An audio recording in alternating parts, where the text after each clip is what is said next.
যে ভাবির সাথে যারা পর্দা রক্ষা করে চলতে পারেন না, শালীর সাথে যারা পর্দা রক্ষা করে চলতে পারেন না, এখানে একটা কারণ আছে। মনে হয় নিজের লোক, এর আর কি বলে, দোলা ভাই আমার বড় ভাইয়ের মতো।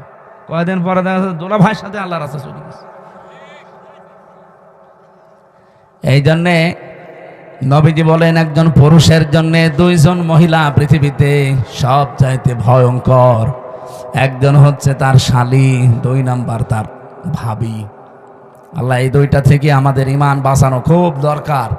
যেহেতু এখানে কিছু মনে করি না তো আমরা, কখন যে আমাদের ঈমান চলে যায় আমরা টেরও পাই না। এই 2 জায়গায় পর্দা রক্ষা করা নফল না ফরজ? বলেন বলেন।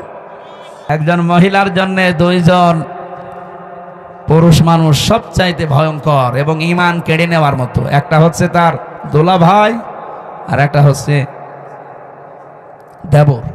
এজন্য এই 2টা জায়গা যেহেতু ভয়ঙ্কর পুরুষের জন্য, আমরা খুব খেয়াল করে থাকবেন। নবীজি বলেন এই 2টা 4টা দেবর, দোলা ভাই, শালী, ভাবি একে অন্যের জন্য মৃত্যু। কি বলেন তো? মরণ দেখলে মানুষ যেভাবে ভয় করে চলি, এদের দেখলে ঈমানের খাতির এরকম ভয় করে চলা লাগবে। আল্লাহ আমাকে সহ প্রত্যেককে এটার উপরে আমল করার তৌফিক দেন, বলেন আমিন।